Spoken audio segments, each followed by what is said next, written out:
Boa noite, jovens. Estamos no ar com o Melhor da Noite e hoje com a presença ilustre aqui do professor Eliseu Arruda.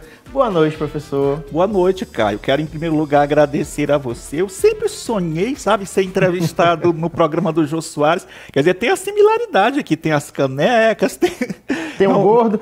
Não tem um gordo. Olha, não foi isso que eu quis dizer. Mas você está um pouquinho a mais, né, assim, em termos de corpo do que da última vez que nos encontramos. Mas isso quer dizer que você está com saúde, né? É que eu estou sendo patrocinado por um pessoal que vende comida e eu tenho que ficar experimentando. E essa quarentena, né, Caio? Todo mundo exagerou mesmo, né? Na questão do comer. Eu acho que as pessoas saíram um pouquinho aqui do regime. Eu mesmo ganhei uns quilinhos, por mais que não pareça, hein? Por mais que não pareça, ganhei uns quilinhos. Mas agradeço muito vocês terem me convidado para estar aqui hoje dialogando com vocês. Espero que tenhamos uma noite extremamente agradável.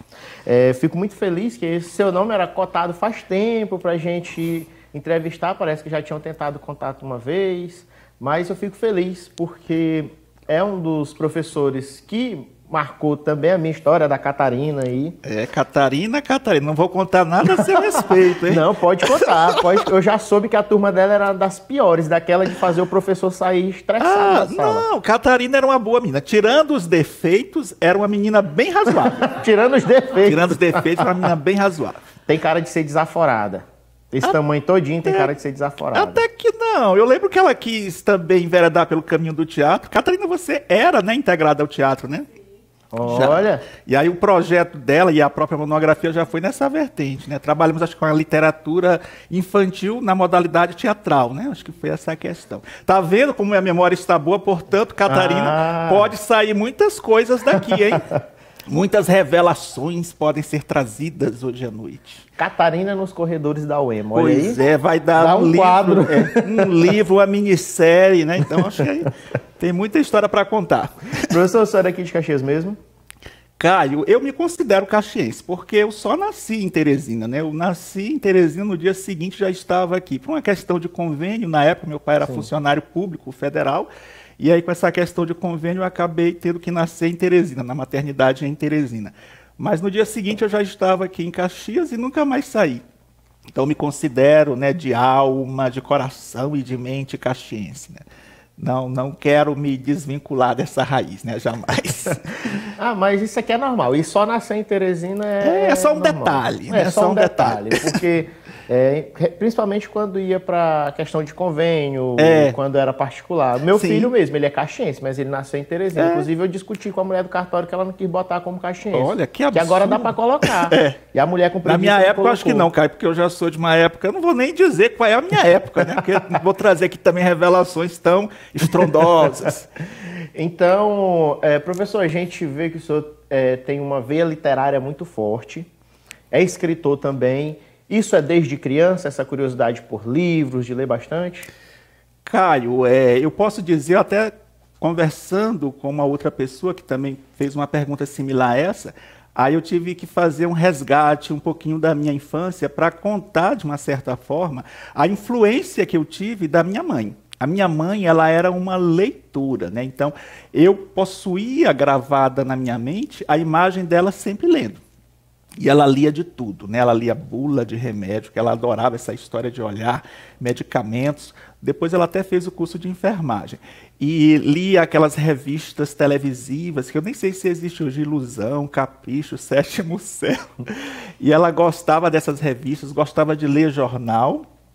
E eu lembro também que ela havia dito para nós da questão de quando ela era criança, ela gostava muito de ler os chamados romances. Mas você sabe o que é que ela chamava de romance? Não é o romance que nós conhecemos, né?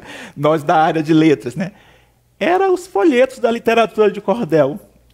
Antigamente eram chamados de romances, né? E ela dizia que tinha um baú repleto desses romances. E quando chegava alguma pessoa em casa, a minha avó queria impressionar, porque a minha mãe era muito desenvolta na leitura, ela aprendeu a ler muito cedo e fazia uma leitura perfeita, né? Então a minha avó exibia isso de uma certa forma para quem chegasse e pedia para que ela lesse os romances. Aí aquelas histórias, né? O Lampião no Inferno, eu lembro dela contando essa história, a mulher que enganou o diabo, né? aquelas narrativas bem típicas mesmo do referencial cordelista e que trazem sempre essa questão da naturalidade da fala popular, mas uma narrativa bem instigante, bem intrigante. Então ela foi forjada nessa questão da leitura da literatura de cordel. E depois ela foi para outros tipos de leitura e eu sempre a observava. Então aquela imagem da minha mãe sempre lendo, ela era motivadora para mim, né? Era uma espécie de elemento que me conduzia. Mas por que ela está tão absorta aí lendo algo? Né? O que isso tem de tão fascinante? Então isso despertou em minha curiosidade pela leitura. E eu lembro que quando eu ingressei na escola, eu não tinha dificuldade em ler, né? Eu fui alfabetizado pela minha avó, né? A minha avó é que tinha a paciência para alfabetizar. E quando eu fui à escola, né, quando eu ingressei, eu não tive dificuldades para aprender a questão da alfabetização, né, decodificar aquelas questões todas típicas do processo inicial da formação leitura. E adorava a questão de pegar os livros. Na época era chamado, vocês nem lembram disso, porque vocês não são dessa época. Era o livro de comunicação e expressão. A disciplina não era língua portuguesa, né? Como nós temos. Não, essa daí eu não peguei realmente. Pois é, Caio, eu estou trazendo aqui revelações do tempo que se amarrava cachorro com linguiça. Né? Tem essa história assim. Gente, eu lembro, era comunicação e expressão. Lembro que havia um dos livros que era exatamente o padre José de Anchieta, com uma espécie de vara, né, longa na mão, ele fazendo exatamente o poema em homenagem a Nossa Senhora, né, famoso poema, e a capa era exatamente isso, no momento que ele estava escrevendo na areia. Né. E aí eu lembro que quando eu estava nas séries iniciais, havia sempre aquela questão de você transpor para a linguagem verbal as imagens. Existiam as narrativas em quadrinhos e aí a atividade era você transformar aquilo em texto, né? Sim. E aquilo, para mim, era um deleite, né? Eu adorava ler as imagens, porque aí eu estava fazendo uma outra leitura, que é a leitura da imagem, né? E transpor essa leitura da imagem para a palavra. A minha mãe já me apresentou uns livros desses quando eu era mais novo, e eu acho sensacional. Acho que isso fez com que eu gostasse tanto de livros quanto de quadrinhos, porque é você ler a imagem, você imaginar o que está acontecendo, aquilo ali assim, aguça a criatividade. Né? Porque você mergulha, né, naquela proposição imagética e isso vai aguçando o seu cognitivo e a imaginação, acho que principalmente o ato de criar. Né? Eu lembro assim, que eu ia criando, ia escrevendo, e aí a imaginação corria solta. E eu lia depois e gostava do que eu tinha escrito, os professores também gostavam. E quando estava em casa à noite, eu adorava pegar os livros, né, de língua portuguesa, que na época era comunicação e expressão, e ler e reler as narrativas. Né? As narrativas eram trechos de obras consagradas da literatura infantil, como obras do Monteiro Lobato, né, obras da Ruth Rocha, né, que é uma outra escritora renomada. Então, assim, muitos escritores focados nessa questão da literatura infanto-juvenil que estavam inseridos ali no que eles chamavam, né, das lições de leitura que integravam esses livros. E aí eu lia, relia, e cada vez que eu lia, eu ia imaginando mais elementos, né, trazendo mais configurações de situações. Então aí eu fui forjando a minha formação nessa questão do me apropriar da leitura como uma forma também de expandir o meu pensamento, expandir a minha capacidade de criar. Né? E eu, lendo, eu também vivenciava aquilo que estava sendo estabelecido dentro da configuração de contexto dos personagens. Né? Então, eu vivenciava aquele contexto, aquelas situações. Mas, assim, o meu estalar mesmo, né, assim, com o encontro com uma literatura talvez mais madura, porque esse era um período inicial, então o gosto pela leitura começou aí, né, começou a ser firmado. Gostava muito de histórias em quadrinhos, né, que você até comentou essa questão, eu também adorava história em quadrinhos, era algo que também me fascinava. Mas, assim, quando eu estava, acho que ali na pré-adolescência, início da adolescência, houve um encontro com um escritor chamado Castro Alves, né, o poeta dos escravos, poeta que pertence à terceira geração romântica, e que eu ainda não tinha me apropriado ou tido um contato com uma literatura mais adulta. E esse foi o primeiro momento. Eu devia ter uns 12, 13 anos, né, mais ou menos nessa faixa etária. E aí eu lembro que o que ocorreu.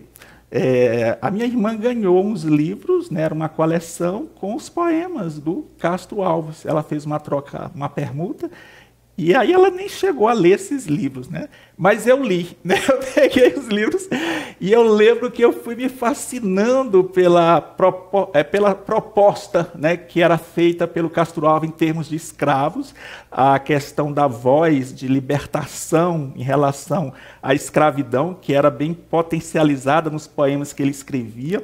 Então tinha essa questão que eu achava assim, ele estabelecia versos que eram chamados grandiloquentes, né? Aquela questão de versos que eram para serem declamados em praça pública, com a mão no peito, com toda aquela questão. Isso era sentido quando lia-se o poema, né? A questão da força daquela palavra, denunciando as barbáries que eram cometidas na época da escravidão. E eu fascinava, né, dentro daquele esteio de proposição que ele estabelecia.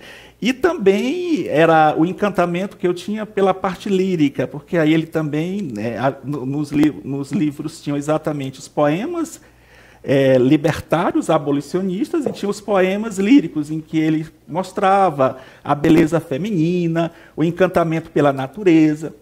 Isso tudo foi me fascinando e foi me deixando ainda mais ligado com o texto literário, né? Assim, como a palavra escrita, a palavra bem escrita, a palavra bem harmônica, ela é impregnada de emoção, de verdade, né? De intencionalidades sociais, políticas, como ela pode realmente falar alto no nosso peito, na nossa alma e nas nossas consciências, né? Então eu fiquei fascinado pela literatura do Castro Alves, e foi assim uma abertura de portas para que, a partir daí, outros escritores de uma literatura mais adulta, né, pudessem ser visitados por mim, lendo constantemente e aguçando cada vez mais esse referencial de aproximação com a leitura literária. Então o senhor era aquela criança curiosa que não tinha, como é que eu posso dizer, aquele medo da leitura, porque a gente vê muito isso, parece que as pessoas têm um pouco de medo da leitura. Ah, não, esse livro é chato. Ah, esse livro não é para sua idade. Ah, esse livro isso. Eu lhe entendo perfeitamente, porque lá em casa não era assim. Como minha mãe, que o senhor conhece muito bem, são colegas de UEMA. Sim. Você ainda está na UEMA?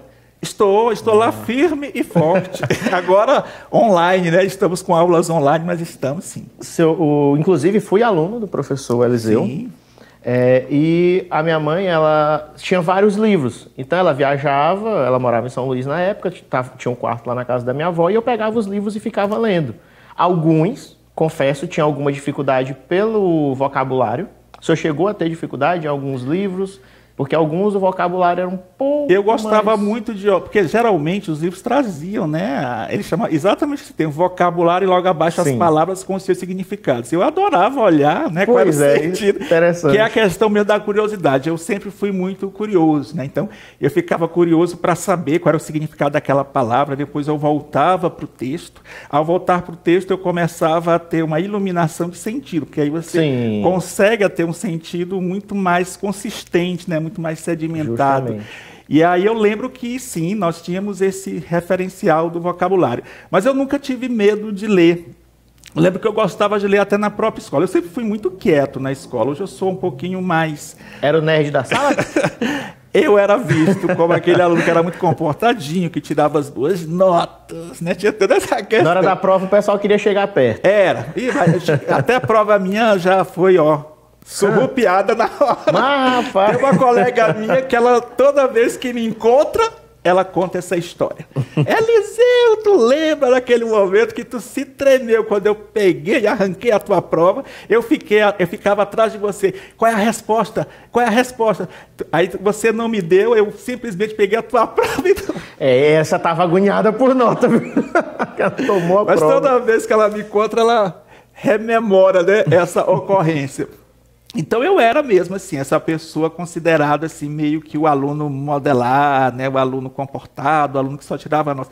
Caio, eu era tão Caxias, para combinar com a nossa própria cidade, né, Caxias, eu era tão Caxias, Caio e Amanda, vocês acreditam que se eu tirasse nota, Se eu tirasse um 7, né, na época era equivalente a 7, que era o R, né, porque era a questão B, era O, MB, B e R. O R era exatamente a nota mínima para passar. E depois tinha F, MF, ainda tinha o MF. Era essa. Vocês nem sabem da história, né, gente? Que é a história antiga. Não, mas algumas escolas, mas eu ainda acredito que escolas públicas adotavam isso. Que a primeira vez que eu vi, são conceitos, né? São chamados conceitos. Bom, muito bom. E aí eu lembro quando eu tirava esse conceito R, gente, eu chegava em casa chorando. Aí a minha mãe já dizia, já sei, tirou uma nota que não foi aquela que ele queria. Aí eu ficava quase que o dia todo chorando. Então eu me cobrava muito, né, a questão de tirar, porque eu era acostumado sempre a tirar as melhores notas. Quando eu obtinha essa melhor nota, aí eu começava a chorar. Mas depois eu fui vendo que isso é algo que, assim, a nota, ela não é propriamente um indicador da competência do aluno, né? Nós sabemos disso, depois isso foi se estabelecendo, porque eu acho que os próprios professores daquela época, em que eu era criança, eles não tinham essas noções, porque os estudos na área da avaliação também não chegavam a tanto, né? Então, os alunos eram muito punidos por essa questão de nota, e hoje não, hoje você vê que não é só aquele momento pontual, existe todo um percurso, né, que é a chamada avaliação contínua e processual. E aí você valoriza outras características do aluno que não seja somente aquela pontual da prova ou daquele trabalho que ele tem que entregar, fazer. Você usa esses requisitos para poder avaliar um aluno? Uso. Sempre eu coloco logo, no primeiro dia de aula eu já estabeleço, né, que o aluno ele vai ser avaliado não somente por momentos pontuais, mas a participação em sala de aula, nas discussões, eu gosto de fazer muita discussão em sala de aula, a assiduidade, né, se o aluno estar presente, a qualidade daquilo que ele traz nas pesquisas. Essa daí eu ia me lascar. Essa você, com certeza, não iria... Agora, as suas aulas eu não perdi. Eu lembro que eu me matriculei à noite. Eu lembro que você não era faltoso, não. Não, eu gostava das suas aulas. Eu não era tão faltoso. Não era tão faltoso. Não era tão faltoso. Mas teve uma disciplina específica na UEMA que eram 135 horas aulas. Deve ter. É aquela prática interdisciplinar, né? De leitura e produção de texto. Isso. Eu tinha 20 presenças. 20 presenças não. Eu tinha 10 presenças, que equivaliam a 2. Porque a disciplina era um dia só, era A professora me chamou para perguntar, Caio, o que foi que aconteceu? E eu não menti. Desculpa, professora, do fundo do meu coração. Eu sei que a senhora estava com outras obrigações nessa época, mas eu precisei ser sincero, porque eu sou muito sincero. Eu falei, professora, a senhora não está com a cabeça na sala de aula desses dias.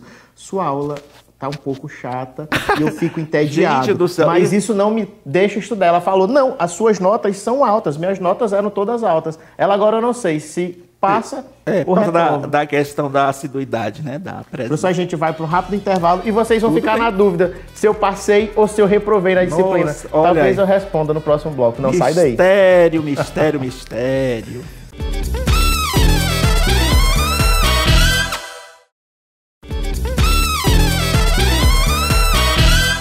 Estamos de volta com o segundo bloco do Seu Melhor da Noite, batendo um papo aqui hoje interessantíssimo com o professor Eliseu Arruda. Deixei o pessoal na dúvida se eu passei ou não na disciplina. Olha, Caio, eu tô achando que você tá melhor do que a Agatha Christie, né? Mistérios aí no ar, vamos ver, né? Puxando um saco um pouco para a emissora que a gente está, eu aprendi com o João Kleber. Abraço, meu amigo João Kleber, colega de emissora aqui de Rede TV. Tem que fazer o merchandising, né? Está certo, tem que fazer, tá certo. Professor, então o senhor desde cedo desenvolveu esse hábito da leitura. Quando o senhor foi escolher o curso superior para fazer, já estava de cara letras ou ainda tentou algum outro curso e tinha outro curso assim em mente? Foi certeiro, letras no alvo. Foi aqui em Caxias? Foi aqui em Caxias. Agora, Caio, o que acontece? No curso... Hoje chama-se de ensino médio. Na minha época, eu sou da época do segundo grau, hein? Hoje chama-se de ensino médio. Então, eu sou da época do ensino grau. No Aloysio Azevedo tinha os cursos profissionalizantes, né? Nós tínhamos contabilidade, Aí nós tínhamos magistério, que era o curso mais conhecido, e tinha um outro que mexia com máquinas. O magistério era para dar aula, né? Era, para ministrar aula nas primeiras séries, né? Nas séries iniciais, que eu hoje acho que é a chamado de educação básica Fundamental até 1. porque na minha época era até a oitava série, que hoje é até o nono ano. Então o professor que estava... Bagunçou minha cabeça completamente quando começou esse negócio. Teve essas mudanças. Eu digo, gente, eu sou de uma época que era grau e série, né? Não é? E a gente teve essa questão. E aí eu fiz o curso técnico em contabilidade, mas eu já gostava de ler, gostava de escrever. Fui para o âmbito da contabilidade, trabalhei durante 12 anos no escritório de contabilidade. Olha, mexendo com dinheiro. Menino, mexia com o dinheiro dos outros, né? Mas e as responsabilidades grandes, assim, porque você lida com a vida fiscal, né? Das firmas, dos clientes, é bem complexo. E no Brasil isso aí quase não tem burocracia, é só um pouquinho. Menino do céu. E aí eu tinha que conciliar o curso de letras com as minhas atividades contábeis, porque aí quando eu fiz o vestibular, eu optei por letras, porque eu já gostava, já possuía essa afinidade. Eu já tinha escrito a minha primeira peça, porque a minha primeira peça foi escrita no Aloysio Azevedo. Eu acho que até você conhece a professora Joina Bonfim. A Joina Bonfim foi, de uma certa forma, responsável pelo meu ingresso, né, como escritor de peça de teatro. Muito amiga da mãe, ela. As duas são bem amigas. E aí eu sei que na disciplina dela, que era a educação artística, que eu acho que hoje não tem essa disciplina, né? Tem a disciplina arte. Gente, tinha educação artística mesmo, isso eu cheguei a ter. Educação moral e cívica, eu peguei a época da educação moral e cívica. Ciências sociais, eu acho que não tem mais. Era o SPB, eu peguei o SPB na época do ensino fundamental, que na época era... Eu sei que tinha ciências sociais, chegava na quinta série, aí dividia para biologia, física e química. Aí já é mais recente, cara. Na minha época já não tinha... Mas aí o que é que acontece? A professora Joina era professora de educação artística, e aí uma das atividades que ela estabeleceu foi exatamente que nós apresentássemos uma peça de teatro, né? E aí eu sei que todo mundo ficou ali sem saber ao certo como é que iria proceder. Alguns pegaram textos que já existiam, né? Textos em livros. Aí eu disse, sabe de uma história? Eu vou escrever uma peça. Isso aos 16 anos de idade. Eu vou escrever uma peça. Mas eu não tenho ideia de como é que será, mas vamos lá. E aí, por coincidência, na mesma noite, eu assisti a um filme que era uma comédia e que o personagem principal era um mordomo cego. Aí, a partir desse mordomo cego, numa casa, as ideias foram sendo desenvolvidas e aí eu fui fazendo toda uma estrutura a partir dessa imagem do mordomo cego. Aí eu fiz a minha primeira peça chamada A Casa Maluca. E eu era o mordomo cego. Aí eu sei que eu fui escrevendo o texto. Gente, foi assim algo que me deixou surpreendido, porque eu ia escrevendo o texto, as ideias iam se incorporando, né, à minha mente, e isso ia transfigurando na escrita.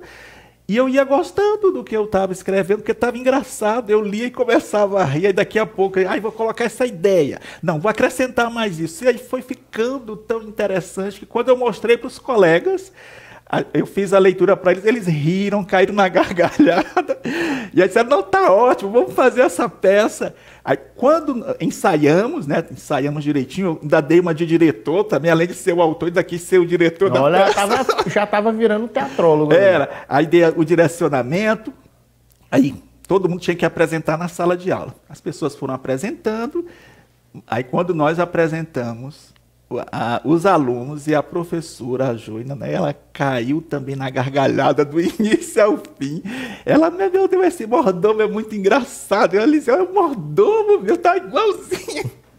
Assim, toda a espera. Eu sei que ela depois solicitou que nós apresentássemos num evento maior para toda a escola, né, nós apresentamos. Aí eu digo assim, eu consigo escrever e eu consigo fazer com que as pessoas riem, né? Elas se divertem com aquilo que eu escrevi. Aí eu fui aumentando essa peça, aumentei, ganhei o personagem. Se eu fosse apresentar a peça né? No todo, acho que seria umas 2 horas, que eu fui acrescentando tanto personagem. Muita gente. Evoluiu muito, transformou na minissérie. Foi quase uma minissérie. Eu nunca consegui apresentá-la toda, porque ela ficaria em torno de umas 2 horas mesmo. Eu fui maturando a peça e aí eu tinha uma ideia de personagem, de situação. Aí, posteriormente, ela foi apresentada na UEMA, numa espécie de calourada, né? Nós tínhamos lá umas calouradas e teve o Festival de Talentos.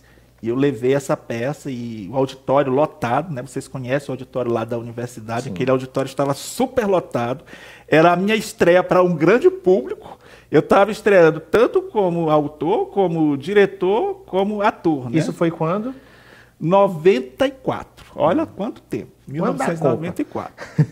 E aí eu fiquei assim surpreendido com a receptividade do público. Porque aí a peça, como eu te falei, ela já havia, né, ampliado. Né, já havia se inserido personagens, situações. Eu fui atualizando também com circunstâncias, porque a peça é uma espécie de, digamos assim, ela é uma espécie de metáfora do nosso país. Né? A partir de uma família, eu metaforizo as situações do país.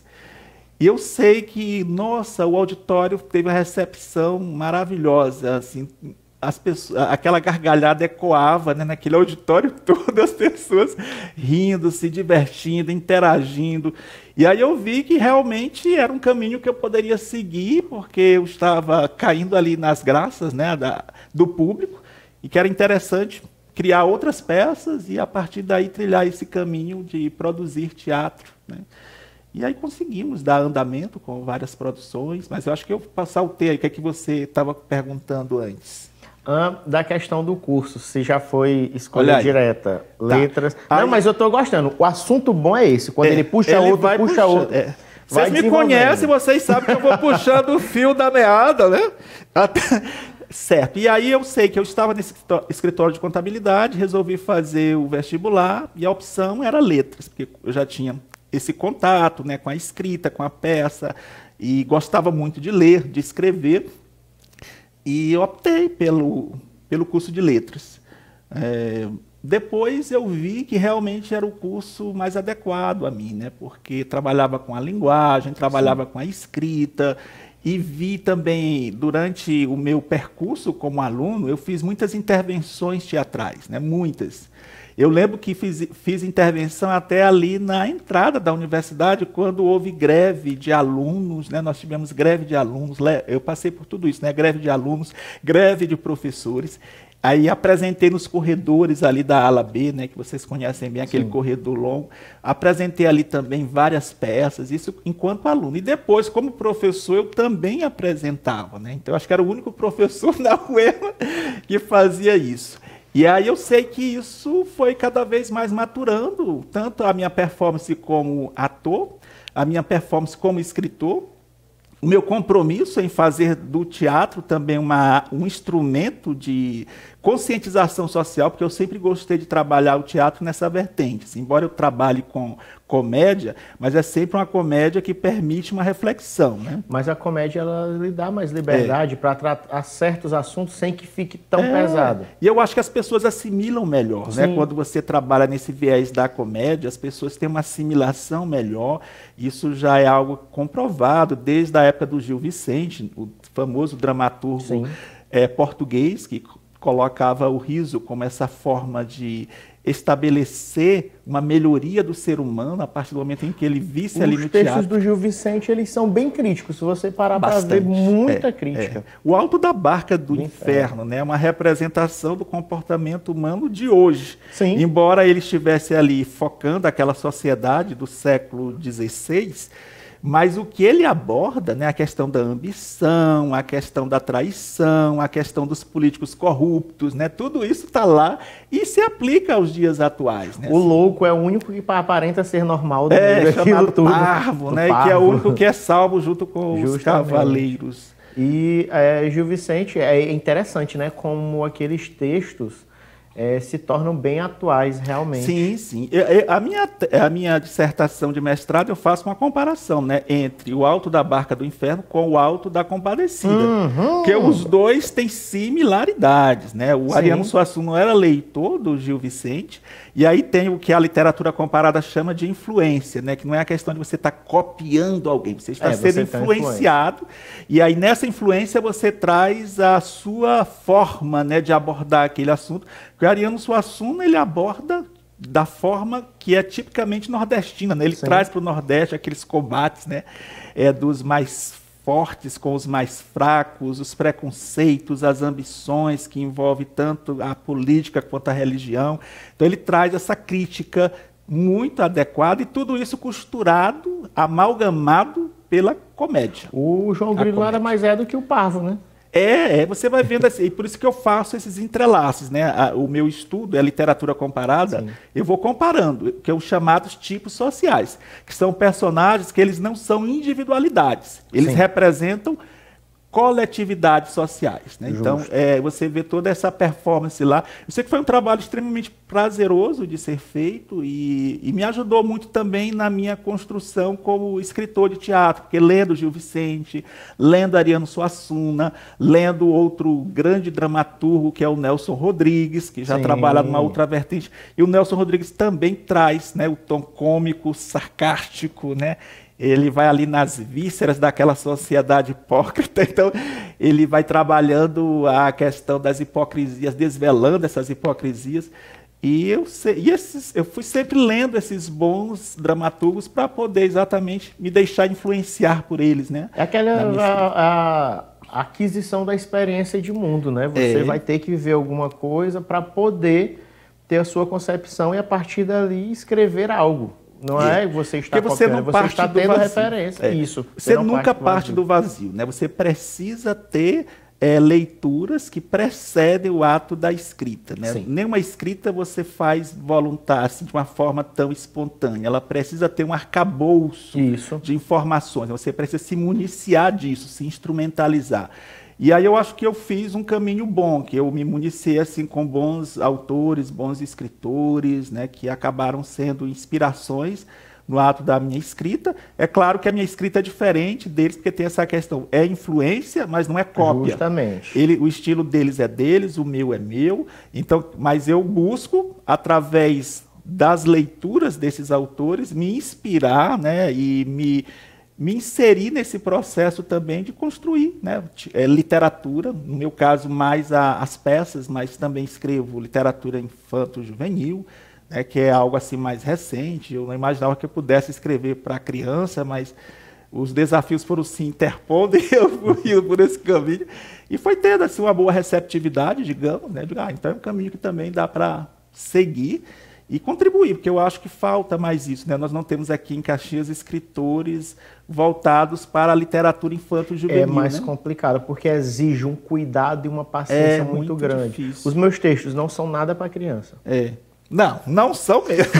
Os meus textos eu garanto a você que não são para criança mesmo. Eu pretendo lançar meu livro de crônicas. Está uma briga aí sobre o título, porque disseram que o título não está bom, mas eu quero o título que está lá e estão dizendo que não vai ser tão chamativo. Eu acho que vai ser muito chamativo. Olha, não ligue para isso. Se você tem o seu feeling como autor, vá adiante. Pois é. O chamado feeling. É porque eu não tenho muito essa preocupação com questão de imagem, de passar aquela imagem do certinho e tal. Eu digo certas coisas, a pessoa, e Caio, tu não pode, você é quase uma pessoa pública, o público devia estar pagando minhas contas, porque eu não poder falar o que eu quero. Eu acho que o importante é sermos nós mesmos, Sim, né? Nós não podemos ser importante. tolhidos, coibidos, né? Nas minhas peças de teatro, eu acho que são exatamente as produções em que eu sou eu mesmo, porque assim, eu não tenho muito pruridos em trazer questões que parecem, digamos assim, polêmicas, né? Críticas às questões políticas, críticas às questões religiosas, porque assim, eu não critico a religião em si, né? Nem a política em si. Eu critico os agentes, né, da religião e os agentes da política que malversam, né, desse aspecto. Já que aconteceu de alguém confundir alguma coisa sua e falar assim, Eliseu, você está criticando religião tal, você está criticando fulano de tal, e o senhor tem que explicar, já aconteceu? Eu acho que pode ter acontecido, mas não chegou até mim. Mas acredito que deva ter acontecido, né? Porque assim, quando eu pego, por exemplo, você conhece aquela peça do Padre, né? Que Sim. A peça A Esquina da Vida. Esquina da Vida. Em que inclusive encenei ela. Que você foi o guarda, né? Lá, Isso, guarda. Policial. Aí eu sei que, por exemplo, aquela peça, ela é uma peça em que eu descortino, né? Eu coloco um padre que ele é perverso. Né, que ele é perverso, que ele não cumpre nada daquilo que é considerado como algo vinculado à solidariedade, à fraternidade cristã. Né? Então, quem é muito católico vai ver ali como se eu estivesse criticando a Igreja Católica. E não é, eu não estou criticando a Igreja. Eu estou criticando aquelas pessoas que estão inseridas, né, como agentes dessa religião, de partidos políticos, algo assim, e que acabam malversando, vão por um caminho que é da hipocrisia e que exploram exatamente a boa vontade das pessoas. Então, eu critico esses agentes. Sim. Isso já é bem tratado a instituição, em novelas. As beatas geralmente eram hipócritas e preconceituosas. Não sei se o senhor já assistiu, até da Globo, a Sim Hollywood. Tem um seriado que, inclusive, eu assisti. Você já assistiu o seriado todo? Não, eu assisti algumas vezes, alguns dias. Porque o senhor vê lá o padre, também tem essa questão do padre gostar de dinheiro, que essa fama não é de hoje. Aí parece uma crítica à igreja. Gil Vicente já comentava isso no século XVI, quer dizer, é uma questão, porque são seres humanos, eu vejo assim, que eles são seres humanos, são falíveis e são corruptíveis. Justo. Né? Então eu não faço crítica à instituição, mas aquelas pessoas que estão representando essa instituição que acabam indo por caminhos que não são os mais adequados, os mais convenientes. Políticos que lá inventam aquelas palavras, né? Aquelas palavras absurdas, que é justamente para parecer que falam bonito e para enganar o povo. Paraguaçu, bem amado, isso, né? Justamente. Vigene papiar, né? É com a alma lavada, enxaguada. Lembra o discurso do Odorico Paraguaçu? Tá? No YouTube, inclusive, tem, acho que a novela toda eu estava reassistindo. Gente, é igual ao que acontece hoje, os políticos. Professor, mas sabe o que eu acho interessantíssimo? É o professor que era que virava lobisomem no... Roque Santeiro. Roque Santeiro, eu me esqueci o nome dele. A novela é do mesmo autor, né? O Bem Amado e o Roque Santeiro são do Dias Gomes. A gente vai só para um rápido intervalo e fala sobre isso já já. Tá bom, não mais sai histórias. Daí.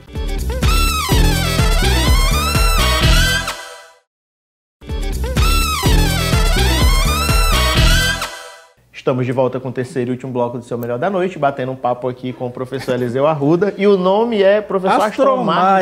Nossa, olha aí, viu? Lembramos agora, né? Olha, a nossa memória tá boa. Ele referencia aqueles professores, não, aqueles personagens, aquelas pessoas que falam de uma forma justamente para encantar, até que a gente falou aqui nos bastidores que o senhor disse. É aquele discurso demagogo, né? Porque ele é um discurso que é vazio de sentido, né?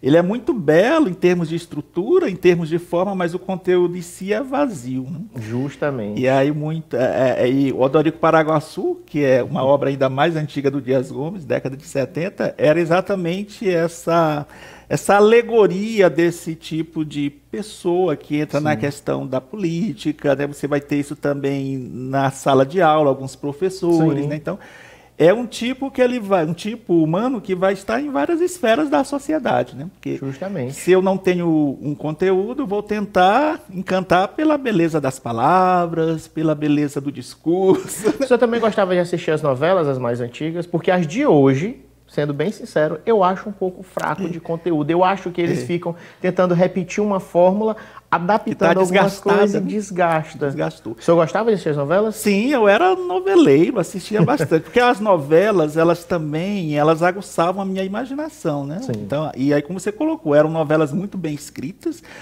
eram novelas que elas eram escritas por pessoas vindas do teatro, da radionovela, como é o caso da Janete Claire, né? O próprio Dias Gomes. Então eles tinham um compromisso com a narrativa bem estruturada. Então você ficava ali naquela curiosidade, o que é que vai acontecer amanhã, né? Então os personagens eram mais próximos do espectador, né? Você se sentia mais próximo. E hoje eu vejo, como você colocou, tá? É uma fórmula que se desgastou, a maioria dos autores não souberam se reinventar e está perdendo espaço, né? A gente verifica que as telenovelas, elas não fazem o mesmo sucesso de antes. Ainda tem um público? Tem sim. Tem. Mas não com a força de antes, né? Antigamente, novelas paravam o Brasil. Paravam. Tipo, quando Rock tinha alguns... Santeiro, aí você tem... Pedra sobre Pedra é o do... Irmãos Coragem, né? Parou o País, Selva de Pedra. Selva de Pedra. É o Pedra sobre Pedra. Qual era que tinha? Pedra sobre Pedra era dos ciganos. Pedra sobre Pedra. Qual era... Não, o Jorge Tadeu era de... Jorge Tadeu era Pedra sobre Pedra. Pedra sobre Pedra, era. Que foi uma novela que fez muito sucesso. Aí você teve também Vale Tudo com o assassinato de Odete Roitman, que justamente. O país todo parou. Quem matou Odete Roitman? E já tinha anteriormente com Janete Claire na novela O Astro, né? Quem matou Salomão Ayala, né? Que também parou. Tinha uma que eu me esqueci o nome, que era aquele Linneu também, quem matou Linneu. Era a próxima vítima. Foi a próxima vítima? Na próxima vítima era para saber quem era o assassino. Não. Inclusive teve mais de um final, aquela novela. Eles gravaram, acho que uns 3. Outro final. Porque na próxima vítima, quem morreu foi o meu xará, Eliseu também, né? Que era o marido lá da chefona. Não tinha a poderosa chefona Cararaciba Alabanian, que mandava em tudo? Professor, pelo seu... que o senhor é acostumado a escrever, hoje em dia fala-se muito de representatividade. Em todas as áreas. Público LGBT, público negro. Hoje tem a teoria queer, né, que é uma teoria que trabalha com essa questão de LGBTQI+, né, que é o que eles estabelecem. Né, porque é tanta letra que não dá. Gente, bora entrar no consenso aí. E, Caio, nós vamos estudar isso agora na disciplina crítica literária, né, nós vamos estudar essas teorias todas, né, as teorias ligadas a essa questão identitária. Bacana. Aí tem a teoria queer, que eu já fiz uma pesquisa, né, e já estou fazendo o alinhamento dos artigos que serão trabalhados com os alunos, a questão da identidade cultural indígena, né, que estabelece aí as novas discussões que são trazidas à tona, a questão do feminino, da escrita feminina, que também tem aí a vertente lá no feminismo, né, e chega até os dias atuais. Aí nós temos também a questão da literatura negra, que é hoje algo que está sendo bem comentado. Então, eu estou com esse material coletando, porque nós vamos trabalhar na disciplina, os alunos irão fazer a aplicação dessa teoria nas obras literárias, inclusive obras lá do século XIX, como O Bom Crioulo. O Bom Crioulo, do Adolfo Caminha, é uma das primeiras obras, acho que é a primeira obra no Brasil que trabalha uma relação homoafetiva, né? Sim. E aí eu disse para os alunos que nós vamos fazer a leitura à luz da teoria queer, que é uma teoria recente que está propagando-se aí, Estados Unidos, Europa, né, e chegou agora também ao Brasil com muita força, é um estudo mais recente, mas deixa eu ver se eu faço uma polêmica aqui com o senhor hoje. O senhor acha aí, pessoal, quero puxar polêmica no programa. Porque é o seguinte, a parte da militância em si, que é quem mais bate nisso, que inclusive eu faço uma crítica muito grande, que a militância, ela milita, mas não consome. Aí você fala, mas foi fracasso de público. Se quem fala consumir o que tanto pede, eu acredito que seria sucesso. Sim. A parte de querer censurar obras antigas que têm alguns termos, o senhor é a favor ou o senhor é contra, dizendo que, assim, eu vou falar minha opinião, eu quero saber a sua. Eu sou contra. Olha que eu falo a verdade. Eu quero que o senhor fale a verdade. Eu sou contra porque tira uma identidade. Mas termo tal. Mas é de uma época, não é hoje. Não é tentando esconder e apagando que eu vou mudar a história. Você não tem como apagar, né? Porque já está na história. Está na história. Monteiro Lobato. É que eu estava lembrando, como você estava falando aí, porque existe essa polêmica grande acerca do Monteiro Lobato. E eu acho que é injusto o que estão querendo fazer com o Monteiro Lobato. Ele vivia num outro contexto, né? Era um outro momento, era uma outra forma de relação social. Eu não posso querer aplicar a minha visão de hoje ao início do século XIX, né? Década de 20, 30, 40. Há algo que tem um distanciamento temporal, que esse distanciamento temporal... Muitas ocorrências se efetivaram, a sociedade não é mais a mesma, mas o registro lá é de uma sociedade, de um tempo, então é necessário que não se mexa, que não se apague nada, porque vai representar o pensamento de um tempo. de uma sociedade, né? Aquilo é algo que se estabelecia de forma natural. Sim. Então, aquilo que era natural, né, lá no início do século XX, já não é mais hoje, mas é a evolução. O ser humano evolui, os pensamentos vão evoluindo, mas eu não posso querer desconstruir algo que já está pautado, que já tem a sua existencialidade lá, né? Então, eu acho algo inadequado. Eu acho que é história, né? E a história não se pode apagar, né? Você tem que analisá-la naquele contexto, naquele momento, com os olhos daquele momento. Se eu trouxer para os dias atuais, eu vou estar fazendo uma discussão que é incoerente. Ela é incoerente. Fica parecendo que eles querem, eu uso muito o termo porque eles falam que são muito contra ditaduras e contra censuras, mas eles criam a ditadura deles, as coisas têm que ser do jeito deles, censuram muitas coisas, tipo, não quero ver isso. Então, não veja. Não veja. Não é porque eu não aprovei. A novela tratou um tema que eu não gostei. Não assisto. Sim, sim. Simples. Eles querem mudar e fazer com que todos se adaptem ao que eles querem. Eu vejo isso como uma censura muito forte. Eu acho que é necessário respeitar as vozes, né? Se eu posso não concordar, mas eu respeito. Eu posso não concordar com o pensamento de você, mas eu respeito. E você tem o direito de expressar. Sim. Né? E você tem o direito de expressar, você tem o direito de disseminar essa questão. Então eu vejo que você não pode querer que sejam apagadas as marcas de pensamento, as marcas de sentimentos que pertencem a outra pessoa, que eu posso não concordar, mas são individualidades daquela pessoa, é a forma dela pensar. Eu posso tentar conversar com ela e tentar dissuadi-la, mas não é me contrapondo dessa forma agressiva, né? Que isso vai imperar, ou que isso vai se estabelecer. Então, acho que quando você respeita o ser, né, e o estar e o dizer do outro, acho que consegue-se chegar a um bom termo, né, nesse processo de você não se contrapor e criar rivalidades que às vezes são rivalidades que não levam a nada. Elas se perdem, né, elas se evaporam e elas não constroem nada. E as pessoas acabam virando inimigas por uma coisinha de nada. De nada. É aquela questão de estopim, né? Basta acender ali, o rastilho se faz. E acontece muito aquela questão da segregação. Mas eu sou negro, eu não posso ter amigo branco. Mas eu sou negro, eu não posso namorar pessoa branca. Aí fala, como é o termo que eles usam? Palmitar. Eles usam esse termo.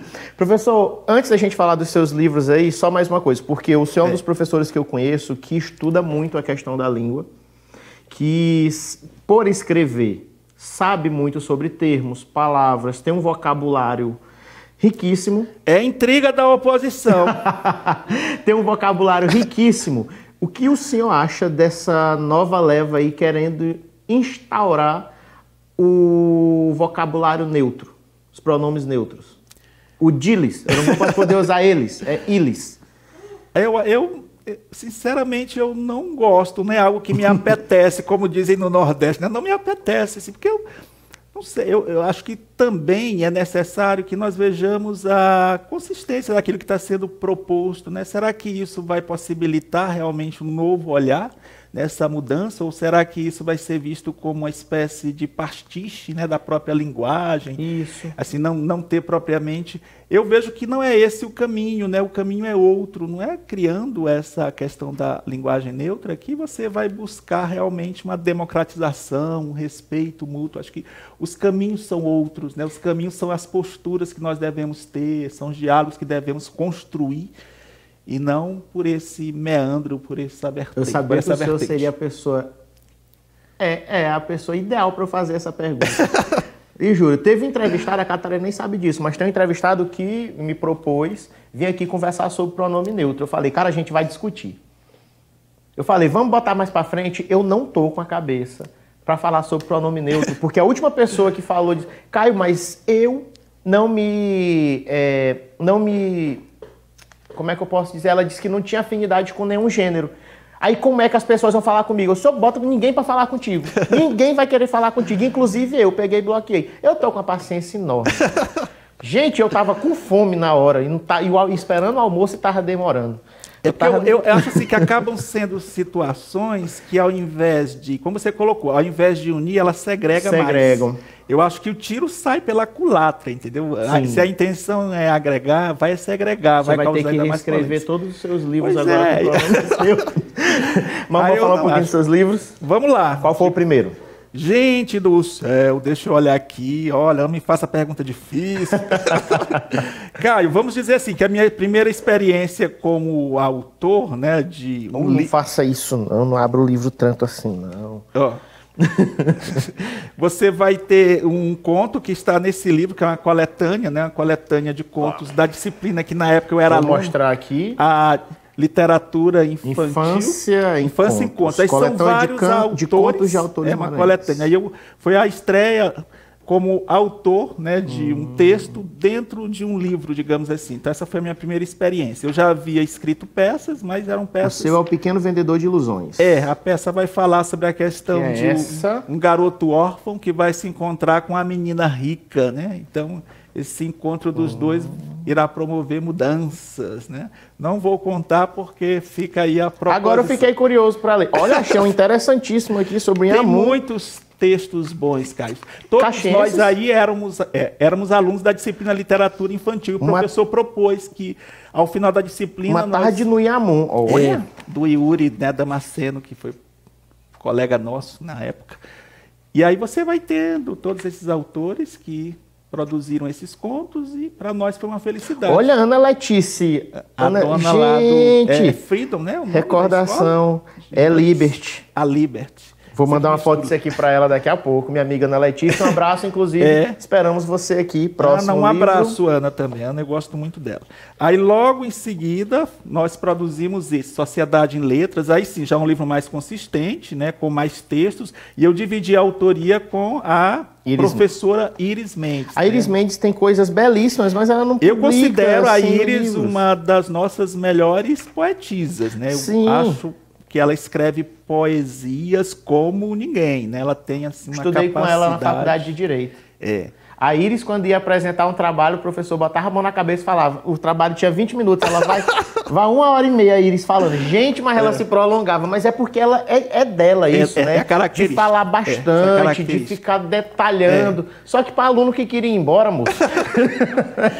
Aí esse livro vai ter exatamente contos, né? Nós vamos ter peças de teatro, inclusive a Esquina da Vida está aqui. Né? Aí você vai ter conto infanto-juvenil, como Menina e a Estrela. Você tem a minha primeira peça infanto-juvenil, que é a Princesinha Cega, né? Então, assim, tem uma diversidade. Eu faço um encaminhamento aqui com várias modalidades. Encontrar esses livros? Esse aqui não. Esse, geralmente, quando as pessoas querem, eu tiro geralmente uma cópia, que às vezes a pessoa quer algum texto, né? Vai trabalhar em sala de aula, aí eu digo, olha, eu não tenho exemplar, mas eu posso fornecer uma cópia. Porque eu acho que o importante é que as pessoas tenham acesso ao texto. Né? É importante agora começar a já deixar uma cópia em PDF. Hoje tem essas possibilidades que nós já temos que lançar estabelecer para que, de fato, nós possamos... Livro. Esse aqui tem na casa da mamãe, esse aqui eu li. Esse aí você lê. Encontrar esse aí, inclusive, mãe, eu vou pegar esse livro da senhora para eu ficar lendo pro Cef. Então, olha, o seu livro sumir, a senhora já sabe. Cláudia, fica de olho, Cláudia. Não, mas ela já disse que antigamente ela dizia que era para a primeira neta que ela tivesse, tudo dela ia para a neta, mas agora o Kaique disse que não está em plano. Não inventa de fazer a menina não, senhor. Mas ele disse que tudo o Kaique tem que idade, ele está muito novo ainda, não? Rapaz, tem menino com 13 anos, o Kaique tá com o Kaique tá com 22. Gente do céu, eu conheci o Kaique.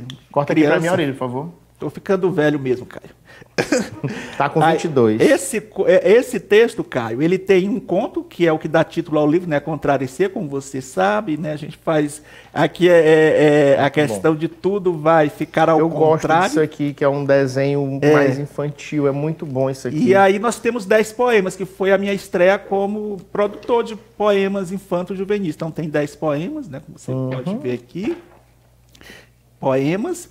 E esses poemas foram muito trabalhados em sala de aula, né? As pessoas trabalharam bastante. E eu fui a determinadas escolas. Recebi, acho que quase 200 cartas, né, de leitores desse livro, que os professores levaram para as suas salas de aula, trabalharam com seus alunos e pediram depois que eles produzissem textos para o autor, né?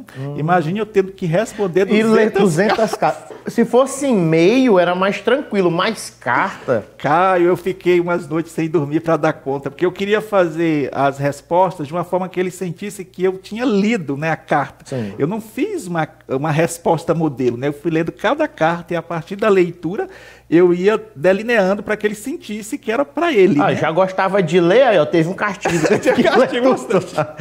E aí nós temos o mais recente, que é o Riso Adotado, Viver Transformado. Era para eu ter trazido mais, mas vou deixar uma cópia aqui para vocês e aí numa outra oportunidade eu entrego um exemplar, porque fica um para você e depois para a Catarina. Esse aqui eu vou levar para ler pro César, porque a Catarina, eu vou dizer Catarina, para vocês aqui, os Isso. entrevistados trazem os presentes para mim, a Catarina leva. Catarina. Não, aí o entrevistado vê a Catarina, fica sem graça, aí fala assim, eu trouxe para vocês.